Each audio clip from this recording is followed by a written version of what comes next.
Hello दोस्तों, मैं उज्जवल कुमार। आज हम लोग पॉलिटी को पढ़ने वाले हैं।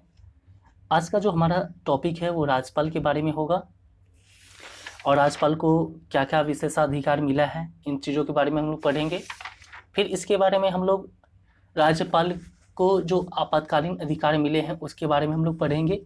फिर उसके बाद हम लोग चीफ मिनिस्टर यानी मुख्यमंत्री के बारे में पढ़ेंगे। तो इतना सारा टॉपिक आज का हम लोगों को कवर करना है, जो कि कम्पिटिटिव एग्जाम्स जितने भी वनडे एग्जाम होते हैं सभी जगह इस टॉपिक से प्रश्न पूछे जाते हैं। तो चलिए हम लोग देखते हैं। बात करें हम लोग राज्यपाल, जिसको इंग्लिश में बोलते हैं गवर्नर, ठीक है। तो राज्य सरकार का संवैधानिक प्रमुख होता है। राज्यपाल जो होता है वो राज्य सरकार का क्या होता है, संवैधानिक प्रमुख होता है। और पूरे के पूरे राज्य के प्रशासन को राज्यपाल के नाम से ही चलाया जाता है, ठीक है। राज्य में जितने भी प्रशासन चलते हैं वो किसके नाम से चलाया जाता है, तो राज्य के राज्यपाल के नाम से ही चलाया जाता है। अब हम आगे बात करें तो मंत्रिपरिषद की सलाह पर यह कार्य करता है। और यह जो कार्य करता है वो किसके सलाह पर कार्य करता है, राज्यपाल, तो मंत्रिपरिषद की सलाह पर यह कार्य करता है, ठीक है। आगे हम बात करें तो इसके विशेषाधिकार, मतलब इनको राज्यपाल को यानी गवर्नर को कुछ विशेषाधिकार दिया गया है, उसके बारे में हम लोग जरा देखते हैं। तो हम बात करें तो 1956 से व्यवस्था लागू की गई है जिसमें कहा गया कि एक व्यक्ति दो या दो से ज्यादा राज्यों के राज्यपाल बन सकते हैं। समझ रहे हैं, 1956 से ही यह व्यवस्था लागू है कि एक व्यक्ति दो या दो से ज्यादा राज्यों के क्या बन सकते हैं, राज्यपाल बन सकते हैं। एक ही व्यक्ति या फिर दो राज्यों में या फिर दो से ज्यादा राज्यों के क्या बन सकते हैं, राज्यपाल बन सकते हैं। समझ रहे हैं। चलिए अब इनकी योग्यता के बारे में बात कर लेते हैं। तो इनकी योग्यता के बारे में बात करें तो ये भारत के नागरिक होने चाहिए। कम से कम उम्र इनका जो होना चाहिए वो 35 वर्ष होना चाहिए, ठीक है। और आगे बात करें तो कोई भी लाभ के पद पर ये ना हो, ठीक है। चलिए आगे हम और देखते हैं। तो जैसा कि आप लोग देख रहे हैं तो आगे क्या है कि इसे राष्ट्रपति के द्वारा नियुक्त किया जाता है।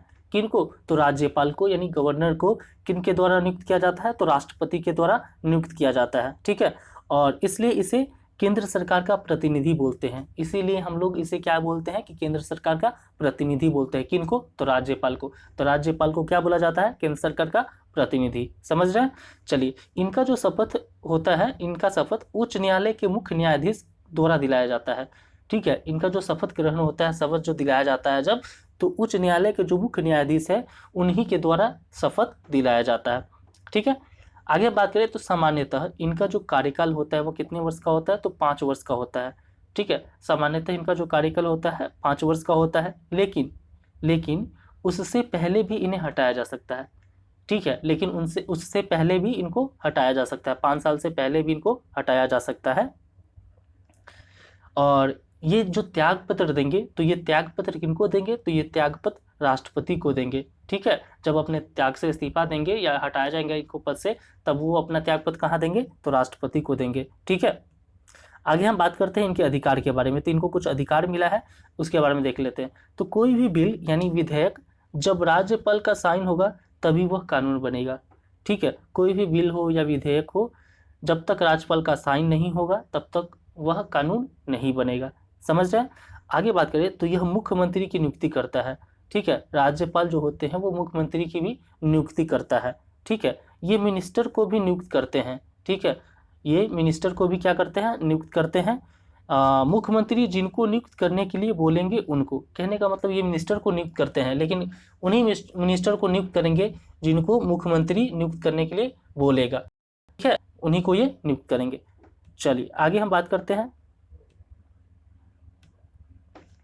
तो जैसा कि आप लोग देख रहे होंगे लिखा हुआ है कि जो राज्य सरकार के महाधिवक्ता को नियुक्त राज्यपाल दिलाता है, ठीक है। कहने का मतलब क्या है, राज्य सरकार के जो महाधिवक्ता होते हैं उनको भी नियुक्ति कौन दिलाता है, तो राज्यपाल दिलाता है, ठीक है। आगे हम बात करें स्टेट पीसीएस के मेंबर को भी राज्यपाल ही नियुक्त करते हैं, ठीक है। आप बीपीएससी के जैसे एग्जाम देते हैं, स्टेट पीसीएस का, किसी भी अदर राज्यों के स्टेट पीसीएस का एग्जाम देते हैं, ठीक है। तो उसके जो मेंबर्स होते हैं उनको भी कौन नियुक्ति दिलाता है, तो राज्यपाल ही नियुक्ति दिलाता है, ठीक है। आगे हम बात करते हैं। अब राज्यपाल के आपातकालीन अधिकार के बारे में बात करते हैं, ठीक है। राज्यपाल के आपातकालीन अधिकार के बारे में बात कर लेते हैं। तो इसे हम बात करें तो आर्टिकल 356 कहता है राष्ट्रपति शासन के बारे में बताता है।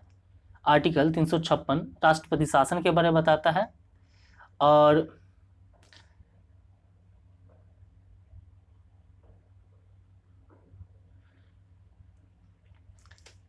हम लोग बात कर रहे थे किसके बारे में, तो राज्यपाल के आपातकालीन अधिकार के बारे में। तो इसको एक एक करके देख लेते हैं। देखिए, इसमें कहा गया कि आर्टिकल 356 जो है वो राष्ट्रपति शासन के बारे में बताता है।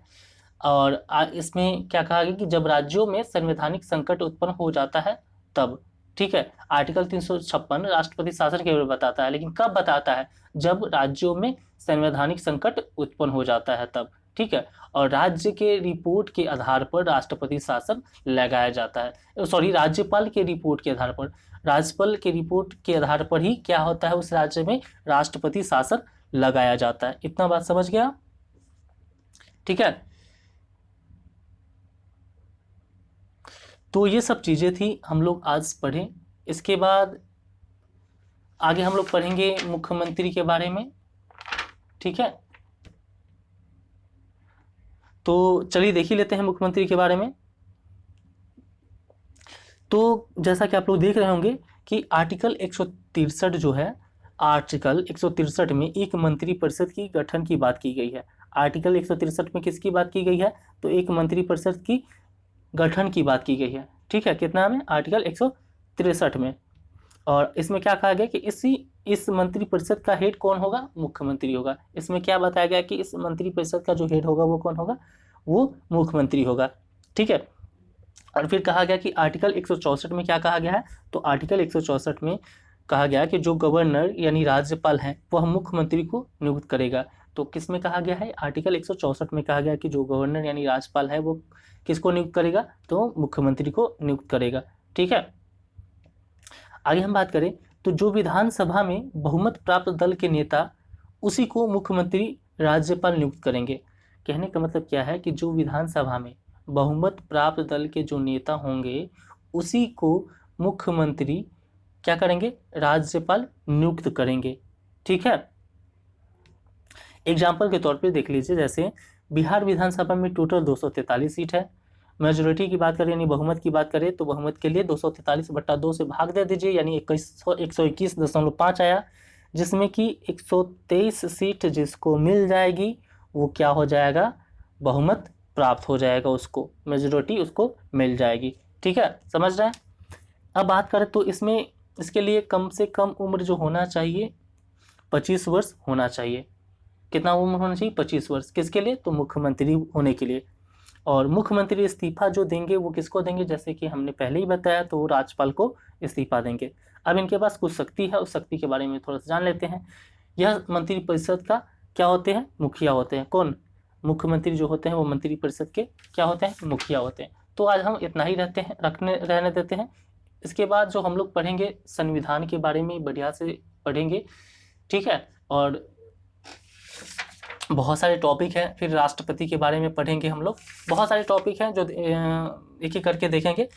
तो मैं आशा करता हूँ कि आपको ये वीडियो अच्छा लगा होगा। अच्छा लगता है तो कम से कम लाइक सब्सक्राइब जरूर करें। अगर आप मेरे चैनल पे नए हैं तो चैनल को सब्सक्राइब जरूर कर लीजिएगा, ताकि आने वाली वीडियो आपके लिए बहुत ही फ़ायदेमंद होगा अगर आप किसी भी कम्पिटिटिव एग्जाम की तैयारी कर रहे हो तब।